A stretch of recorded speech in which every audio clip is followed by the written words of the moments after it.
नमस्कार सभी विद्यार्थियों का हार्दिक स्वागत। और मैं आशा करता हूँ कि आप घर पर सेफ और सुरक्षित होंगे। सभी विद्यार्थी घर पर रहें, सेफ रहें, सुरक्षित रहें और अपना ख्याल रखें। आज की जो बातचीत होने वाली है उस विषय का नाम है फाइनेंशियल स्टेटमेंट, वित्तीय विवरण। वित्तीय विवरण व्यापार की जो आर्थिक स्थिति है उसका चित्रण आपके सामने प्रस्तुत करते हैं। तो सभी विद्यार्थियों को फाइनेंशियल स्टेटमेंट के बारे में जानकारी होनी चाहिए, क्योंकि फाइनेंशियल स्टेटमेंट में कौन कौन से स्टेटमेंट आप तैयार करते हैं, उनको तैयार करने का हमारा उद्देश्य क्या है और कौन कौन से फाइनेंशियल स्टेटमेंट से कौन सी जानकारी आपको मिलती है, ये बातें आपके दिमाग में ध्यान में होनी चाहिए, तभी आप आगे बढ़ सकते हैं। तो शुरू करते हैं फाइनेंशियल स्टेटमेंट। वित्तीय विवरण ये ध्यान योग्य है कि विभिन्न उपयोगकर्ताओं को विभिन्न प्रकार की सूचनाओं की आवश्यकता होती है। किसी एक विशिष्ट उपयोगकर्ता के लिए महत्वपूर्ण सिद्ध होने वाली सूचना तैयार करने के बजाय व्यापार द्वारा वित्तीय विवरणों का समुच्चय तैयार किया जाता है। हम किसी एक व्यक्ति, एक उपयोगकर्ता को ध्यान में रखते हुए किसी सूचना को तैयार नहीं करते हैं, बल्कि हम व्यापार द्वारा वित्तीय विवरणों का समुच्चय तैयार किया जाता है, जो कि सामान्य रूप से उपयोगकर्ताओं की सूचनाओं की आवश्यकताओं की पूर्ति करता है। जो सामान्य रूप से कोई भी उपयोग करता है तो उन सभी उपयोगकर्ताओं की सूचनाओं की पूर्ति वो वित्तीय विवरण कर देते हैं। अब प्रश्न आता है कि वित्तीय विवरण को तैयार करने का मूलभूत उद्देश्य क्या है। तो देखिए, व्यापार के वित्तीय निष्पादन का सत्य व स्पष्ट प्रस्तुतिकरण, और नंबर 2, व्यापार की वित्तीय स्थिति का सत्य व स्पष्ट प्रस्तुतिकरण। व्यापार की वित्तीय निष्पादन का सत्य और स्पष्ट प्रस्तुतिकरण करना हमारा उद्देश्य है कि व्यापार की जो परफॉर्मेंस है, व्यापार का जो फाइनल पोजीशन क्या है, उसकी हम सत्य और स्पष्ट जानकारी वित्तीय विवरणों के माध्यम से देते हैं। और इन उद्देश्यों को पूरा करने के लिए हम वित्तीय विवरण तैयार करते हैं। उनमें नंबर 1 है व्यापार व लाभ और हानि खाता, और नंबर 2 है तुलन पत्र। अब देखिए कि आपको व्यापार और लाभ हानि खाते को आय विवरण के रूप में जाना जाता है। व्यापार तथा लाभ हानि खाते को आय विवरण के रूप में जाना जाता है, जो कि व्यापार की हानि व लाभ की स्थिति को दर्शाता है। जो व्यापार की हानि व लाभ की स्थिति को दर्शाता है। और तुलन पत्र व्यापार की वित्तीय स्थिति को परिसंपत्ति, दायित्व और पूंजी के रूप में व्यक्त करता है। तुलन पत्र है वो व्यापार की वित्तीय स्थिति को परिसंपत्ति, दायित्व और पूंजी के रूप में व्यक्त करता है, और इसको तलपट और अन्य सूचनाओं के आधार पर तैयार किया जाता है। इसको कैसे करते हैं? तलपट और तलपट में के अलावा अन्य सूचनाओं का प्रयोग करते हुए इसको तैयार करते हैं trading and profit and loss account और बैलेंस शीट। नीचे दिए गए अंकित के तलपट को ध्यान से देखें। तलपट को आपको ध्यान से देखना है और आप जानेंगे कि परिसंपत्तियों व व्यय हानियों के नाम शेष दिए गए हैं। इसमें आपको संपत्तियों के खर्चों के, हानियों के शेष दिए गए हैं, और स्वामित्व और देयताओं के आगम और अधिलाभ के जमा शेष दिए गए हैं।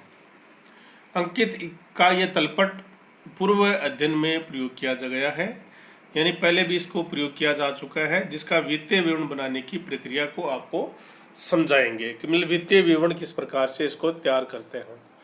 तो सबसे पहले बातचीत करेंगे अपन तुलन पत्र यानी बैलेंस शीट की। 31 मार्च 2017 को हम एक बैलेंस शीट तैयार करेंगे।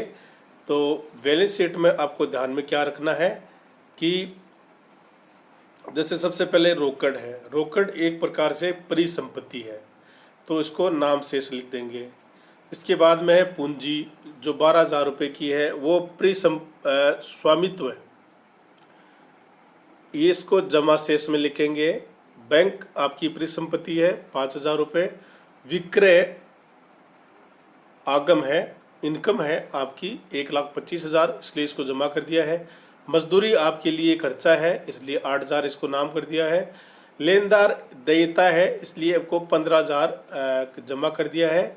वेतन आपका खर्चा है 25,000, इसको आपको नाम कर दिया है। वेतन के बाद में आप देखिए 10% ब्याज पर ऋण, आपने देयता या ऋण लिया है 5,000 का, इसको नाम जमा कर दिया है। फर्नीचर आपकी परिसंपत्ति है 15,000 की, इसको नाम कर दिया है। प्राप्त कमीशन आपकी आय है, इसको 5,000 को जमा कर दिया है। भवन का किराया आपका खर्चा है 13,000 रुपये का, इसको नाम कर दिया है। देनदार आपकी परिसंपत्ति है, इसको डेबिट कर दिया है 15,500 रुपये। और डूबत ऋण आपके खर्चे हैं, तो 4,500 इसको नाम कर दिया है। और क्रय आपके खर्चे हैं 75,000, इसको नाम कर दिया है। और इन दोनों का जब टोटल करेंगे तो 1,62,000 रुपये आपका ये टोटल आएगा। अब आपको ध्यान में क्या रखना है कि जब हम ट्रेडिंग अकाउंट और प्रॉफिट और लॉस अकाउंट बनाएंगे तो उसमें हम प्रॉफिट और लॉस की जो गणना करते हैं उसके बारे में आपको जानकारी होनी चाहिए कि इसको ट्रांसफ़र किस प्रकार से करते हैं। एक लेखांकन अवधि में किसी व्यापारिक प्रतिष्ठान द्वारा अर्जित लाभ अथवा हानि के आंकलन को व्यापारिक तथा लाभ और हानि खाते में तैयार किया जाता है।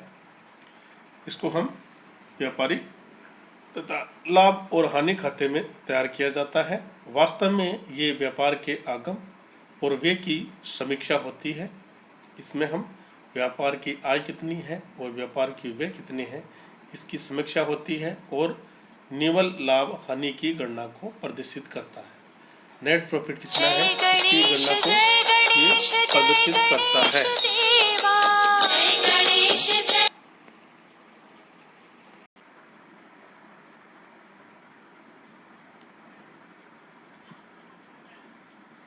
आय से व्यय को घटाने पर लाभ होता है और यदि लागत से आय कम है तो हानि होती है।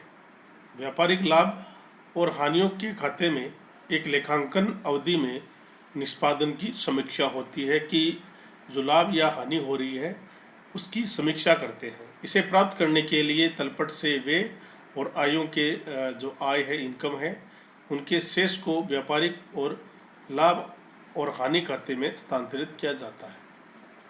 तलपट से जो व्यय और इनकम है उनके शेषों को ट्रेडिंग और प्रॉफिट एंड लॉस अकाउंट में स्थानांतरित किया जाता है। व्यापारिक व लाभ और हानि खाते में नाम और जमा भी व्यक्त किया जाता है। व्यापार और लाभ और हानि खाते में नाम और जमा की भी अभिव्यक्ति उसको व्यक्त किया जाता है। ये देखा जा सकता है कि नाम शेष व्यय को दर्शाते हैं, हानि को व्यापारिक और लाभ और हानि व्यय में लिखते हैं, और जमा शेष जिसमें आय और प्रॉफिट होता है उसको जमा शेष में हस्तांतरित करते हैं। यानी व्यापार और लाभ हानि खाते में नाम और जमा में इसको व्यक्त किया जाता है, डेबिट और क्रेडिट। और देखा जाता है कि नाम शेष यानी व्यय हैं और हानि व्यापारिक और लाभ हानि के व्यय में लिखते हैं, और जमा शेष आय और लाभ को दर्शाते हुए को जमा शेष में हस्तांतरित करते हैं। तो इस प्रकार से हम व्यापारिक और लाभ हानि खाते की समीक्षा करते हैं, जिसमें हम उसमें होने वाले आय और व्यय का जो होता है उसका समीक्षा इसमें कर जाती है। आप सभी विद्यार्थियों का बहुत बहुत धन्यवाद कि आपने पूरा ध्यान से सुना और इसको समझा। धन्यवाद, थैंक यू, बहुत बहुत धन्यवाद।